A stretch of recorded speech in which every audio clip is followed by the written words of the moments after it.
कि मृत्यु एक ऐसा क्षण है जो परमात्मा ने निश्चित कर रखा हुआ है और उसको चाह करके भी हम रोक नहीं पाते। इस माँ के पास वो बच्चा आता है सूक्ष्म शरीर रूपेण और आकर के करुण स्वर से कहता है कि माँ, तुमने मुझे जला दिया। स्वामी जी, क्या मृत्यु से पहले भी मृत्यु का अनुभव हो सकता है? नमस्कार, नमो नारायण। बिल्कुल, मृत्यु से पहले मृत्यु का अनुभव जीवन में कई बार कई लोगों को होता है और ये अनुभव कोई ऐसा नहीं है कि ये विरला होता हो। अनेकों ऐसे उदाहरण हैं जहाँ मृत्यु का अनुभव हमें पहले होने लगता है। कई बार ये मनुष्यों को तो ठीक है, जानवरों को भी मृत्यु का अनुभव पहले होने लगता है। खैर, हम जानवरों से ज़्यादा मनुष्यों की और वो भी आध्यात्मिक जगत के रिलेटेड ही बात कर रहे हैं। इसमें अगर मैं व्यक्तिगत आधार पे व्यक्तिगत अनुभवों से आपके साथ प्रामाणिकता के साथ बात करूं, तो सबसे पहले तो रामकृष्ण परमहंस के बड़े भाई राम कुमार जी, वचनामृत के अंदर ये बिल्कुल इसका उल्लेख आता है कि रामकृष्ण जी के बड़े भाई को भी एक एहसास हो गया था कि मुझे कुछ समय के बाद मृत्यु जो है योग है। तो एक आम का पेड़ कट रहा था उनके गांव कामारपुर बंगाल में। तो उस आम को जो गिरने के समय वो कह देते हैं कि देखना, ये आम जो है मुझे काम लग जाएगा इस देह को जलाने के लिए, और कुछ ही दिनों में उनकी देह छूट जाती है। अब ये तो रहा कि अनायास आपके मुख से निकला। कभी हम कहते हैं ना कि मुंह से ऐसी वाणी बोलिए कि आपा न खोए, क्या पता कब कोई शब्द सच्चा हो जाए। लेकिन मृत्यु का जो एहसास है वो एक ऐसा एहसास है कि सिर्फ वाणी के आधार पर नहीं होती है। मुझे पूर्व आश्रम का एक अनुभव याद है, मुंबई के नज़दीक उपनगर में जहां हम रहते थे। डॉक्टर कौशल गुप्ता आयुर्वेद जगत के बहुत अच्छे उन दोनों के वो माने हुए डॉक्टर थे आयुर्वेद के, और वो परंपरागत पीढ़ी से उनके पिताजी भी जो थे वो आयुर्वेद में थे, उनके दादाजी भी आयुर्वेद में थे, और हमसे उनके पारिवारिक संबंध थे। क्योंकि मेरे पिताजी जो थे वो आयुर्वेद के अंदर तो ठीक है, लेकिन आध्यात्मिक वो देवी उपासक थे। तो दोनों परिवारों के बीच में वार्तालाप इस तरह रहता था। डॉक्टर कौशल गुप्ता के जीवन का एक इंसिडेंट वो बताते थे हमेशा कि मृत्यु कैसे आ सकती है। जब आपके पास सारे डॉक्टर्स खड़े हों, मृत्यु आएगी तो वो आपको बिल्कुल समय नहीं देती है। तो उनकी माताजी को कैंसर था और सबको ये पता था कि माताजी को कैंसर है, और वो आयुर्वेद की पद्धति से काफ़ी कुछ उनके स्वास्थ्य में जो जो वो कर सके कर लिया, लेकिन हर चीज़ का एक एक्सपायरी डेट तो होता ही है। अब कुछ दिनों से डॉक्टर साहब अपने कार्यकाल में इतने व्यस्त थे कि एक डॉक्टर्स की मीटिंग को लेकर के वो चिंतित थे कि 3-4 दिन के बाद उनके घर पर कोई मीटिंग होने वाली थी। उसकी तैयारी वगैरह में लगे रहे थे। उनकी माँ आई और उनको कहा कि कौशल, मुझे तुमसे बात करनी है, कुछ इंपॉर्टेंट बात है। डॉक्टर साहब ने सोचा कि चलो माँ है, उम्र है, माँ अभी 2-3 दिन मैं थोड़ा सा बिजी हूँ, बाद में बात कर लेते हैं। माँ ने कहा कि मेरे पास इतना समय नहीं है। अब डॉक्टर साहब ने उसको कैजुअली ले लिया और उन्होंने कहा ठीक है, तो तुम ऐसा कर लो, बहू से बात कर लो, जो भी बात करनी। उनको लगा कोई होगी छोटी मोटी कोई बात होगी घर की।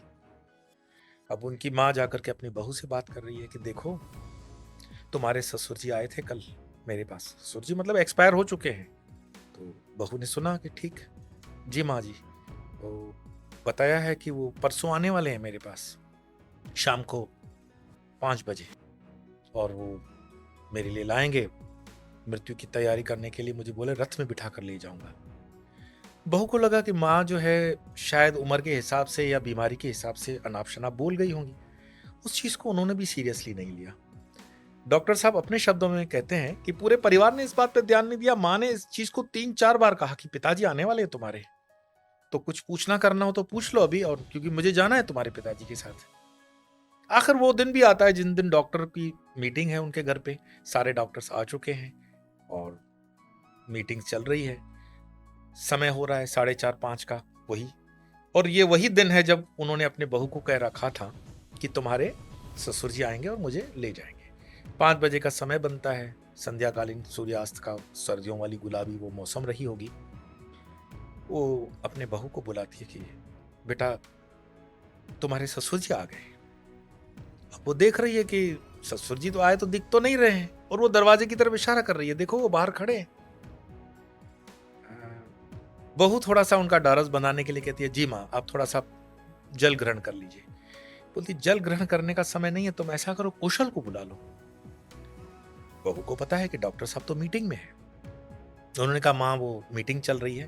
बोले मैं जानती हूँ मीटिंग चल रही है, लेकिन मेरे पास समय नहीं है, मैं जा रही हूँ। और उनके हाथ पांव थोड़े ठंडे होने लगे, पेशानी पे थोड़ा सा हल्का बेचैनी का पसीना जैसा महसूस हुआ बहू को। वो दौड़ करके डॉक्टर साहब के पास गई और उनको कहा कि माता जी को कुछ हो रहा है और वो ऐसी बातें कर रही है, आप एक बार आकर देखिए ना उनको। सब डॉक्टरों ने सुना। सारे डॉक्टर हार्ट स्पेशल लगे हुए थे, आंखों के थे, नाक के थे, कान के थे, दुनिया भर के डॉक्टर वहां जमा थे। और कुछ डॉक्टर्स के गाड़ी के अंदर तो ऑक्सीजन के सिलेंडर वगैरह भी रखे हुए होते हैं इमरजेंसीज के, वो भी व्यवस्था थी। डॉक्टर कौशल अपने शब्दों में बताते हैं कि मैं अपने माँ के पास पहुंचा और मेरे साथ मेरे जो बहुत नजदीक के दोस्त थे वो भी आ गए। तो माँ लेटी हुई है और बड़े प्यार से हाथ उठा करके मेरे सर पे रखा और बोले कौशल मैं जा रही हूं। तो उन्होंने कहा आयुर्वेद की पद्धति से मैंने नाड़ी को फील करना चाहा। नाड़ी तो डूब रही थी। अब आयुर्वेद के अंदर नाड़ी जो है वो बहुत महत्वपूर्ण एक निर्णय होता है कि पता पड़ता है कि कहाँ श्वास चल रही है और कहाँ से श्वास टूट रही है। जो नाड़ी जगत के जानकार हैं वो उस चीज को जानते हैं। तो उन्होंने माँ की नाड़ी को देखा कि नाड़ी तो डूब रही है। उनको विश्वास नहीं हुआ कि ये कैसे हो सकता है कि आदमी जो जा रहा है वो बिल्कुल होश पूर्वक कह रहा है कि मैं जा रहा हूं और देखो तुम्हारे पिताजी बाहर खड़े हैं। वो उनको आखिरी क्षणों में जो भी उनके संस्कार रहे वो उनका डाढ़स बंधा रहा है कि माँ सब ठीक हो जाएगा, देखो ना सारे डॉक्टर्स आए हुए हैं। वो हंस के बोल देती है कि कौशल अभी भी तुम बच्चों जैसी बातें कर रहे हो। मैं कह रही हूँ जा रहे हैं, देखो तुम्हारे पिताजी बाहर खड़े हैं और तुम कह रहे हो कि डॉक्टर साहब हैं। डॉक्टर साहब करेंगे क्या? इतने में हार्ट स्पेशलिस्ट ने अपना स्टेथोस्कोप निकाला, उनके दिल पे लगाया, किसी ने ये पकड़ा, किसी ने हाथ पकड़ा, किसी ने जो जो ट्रीटमेंट देना चाहा वो उस तरह से उनको दिया गया। कुछ फर्क नहीं पड़ा। डॉक्टर कौशल बताते हैं कि उनके आखिरी शब्द थे कि देखो तुम्हारे पिताजी ने वादा किया था कि वो मेरे लिए ना व्यवस्था में लाएंगे, रथ लाएंगे। वो रथ लाए हैं, देखो मुझे बैठ करके वो ले जाएंगे, मैं जाऊंगी तो मैं जाऊं। डॉक्टर कहते हैं कि मां का हाथ मेरे हाथ में रह गया और देखते ही देखते सब डॉक्टर विटनेस है, उन्होंने शरीर छोड़ दिया। आयुर्वेद के अंदर तो ठीक है, कई बार हम ऐसे जीवन में आईसीयू के अंदर भी देखते हैं कि प्राण छूटते हैं, अंतिम क्षण होते हैं, और वो एक यात्रा हम विटनेस कर चुके हैं। लेकिन इतने डॉक्टर्स के बीच में से किसी का जाना ये साइंस के लिए चैलेंज था। तो डॉक्टर कौशल उस इंसिडेंट को बता देते कि उस इंसिडेंट ने उनके जीवन पर इतना गहरा प्रभाव डाला कि आध्यात्मिकता में तो वो थे ही, उनके संस्कार भी थे, लेकिन उसके बाद वो इतने गहरे उतरे आध्यात्मिकता में कि उन्होंने कहा कि मैंने जैसे मृत्यु को देखा नहीं, मृत्यु को जान लिया हो कि मृत्यु एक ऐसा क्षण है जो परमात्मा ने निश्चित कर रखा हुआ है और उसको चाह करके भी हम रोक नहीं पाते। मैं कनाडा में था और कनाडा में अपोलो हॉस्पिटल जो भारत के अंदर है, उस अपोलो हॉस्पिटल के अंदर हार्ट स्पेशलिस्ट जो स्टेन्स वगैरह लगाते हैं, स्टेन उसका बेटा मेरे साथ था। कई बार वो माँ बाप से नाराज होकर के कनाडा आया हुआ था तो माँ बाप को मिस भी करता था। बात चलती थी तो पापा की मम्मी की दोनों डॉक्टर थे। बात करते करते मैंने ऐसे ही पूछा कि तुम भगवान को मानते हो? तो उसने कहा नहीं मैं तो नहीं मानता, पापा मानते हैं। बोले पापा पहले तो ठीक था, लेकिन एक बार उन्होंने कह दिया कि देखो बेटा भगवान को मैं इसीलिए मानता नहीं हूं कि मैं डरपोक हूं या कोई दूसरा कारण है, पर जब हम हार्ट के अंदर वो स्टेंट्स डालते हैं या पेस मेकर, मेरे से गलती हो गई कि उस समय पेस मेकर लगाते थे, तो वो जो पेस मेकर हम हार्ट में लगाते हैं तो पेस मेकर लगाने के बाद पेस मेकर काम करेगा ये किसी डॉक्टर के हाथ में नहीं होता है, ये ऊपर वाले के हाथ में होता है। तो पेस मेकर लगा करके उन्होंने कहा कि मेरे पिताजी हमेशा हाथ जोड़ के ऊपर वाले को देख करके बोल देते थे कि देखो हमने अपना काम कर दिया, अब तुम अपना काम करना। ये क्या दिखाता है कि जगत के अंदर कोई सुपर नेचुरल पावर है। हम उसे किस नाम से जानते हैं, किस स्वरूप से जानते हैं, ये कोई बहुत महत्वपूर्ण नहीं है।